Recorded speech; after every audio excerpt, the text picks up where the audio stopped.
সুপ্রিয় দর্শক, আমন্ত্রণ জানাচ্ছি নবরূপ টিভির নিয়মিত আয়োজন নবরূপ পত্রিকার শিরোনামের সাথে আছে আমি পলি রানী। দর্শক, শুরুতেই আমার হাতে আছে দৈনিক সোনার দেশ।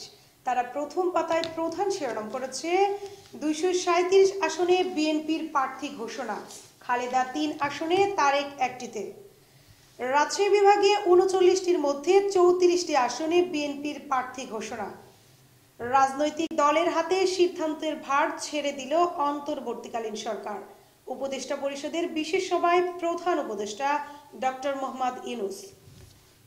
সোনার দেশের শেষের পাতায় যদি আমরা একটু লক্ষ্য করি তাহলে দেখতে পাচ্ছি শেষের পাতায় তারা প্রধান শিরোনাম করেছে 2 মাস ধরে ইউএনও পদ শূন্য মোহনপুরে, ভোগান্তিতে নাগরিক সেবা। এছাড়াও আবারও জাতীয় বেইমান ও মোনাফেক এক হয়ে দেশে অস্থিতিশীল করার চেষ্টা করছে মিলন। রয়েছে পদ্মার পানি একদিনে বেড়েছে 82 সেন্টিমিটার। এছাড়াও মোহনপুরে অতিবৃষ্টিতে ফসল ও মাছের ক্ষতি 200 কোটি টাকার। ডিজিটাল শিক্ষার স্বপ্ন থেমে আছে কাগজে কলমে, প্রযুক্তি আসেনি শ্রেণীকক্ষে।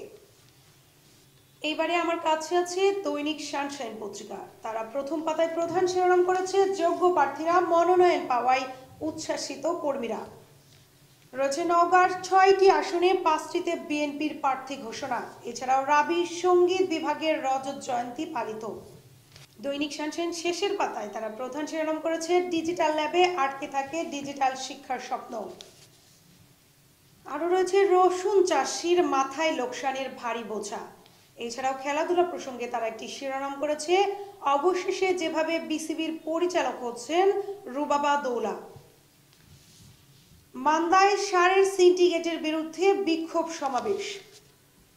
এছাড়াও আরও রয়েছে আওয়ামী লীগ জনগণকে জিম্মি করে দেশে একতরফা সব করত, পবায় বিএনপি নেতা মিলন।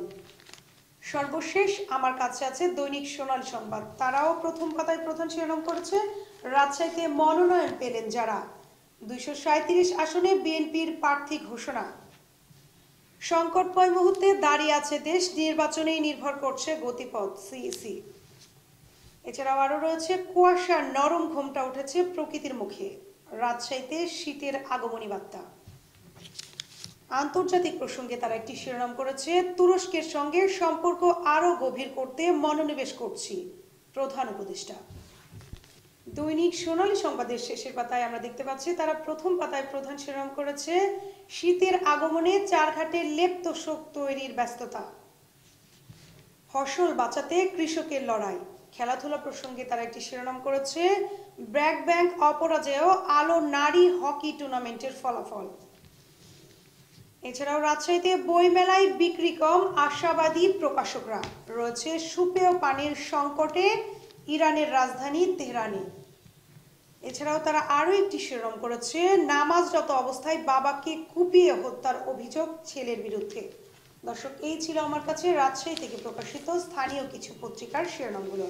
আজকে এ পর্যন্তই। সবাই ভালো থাকুন, সুস্থ থাকুন, দেখতে থাকুন নবরূপ টিভি।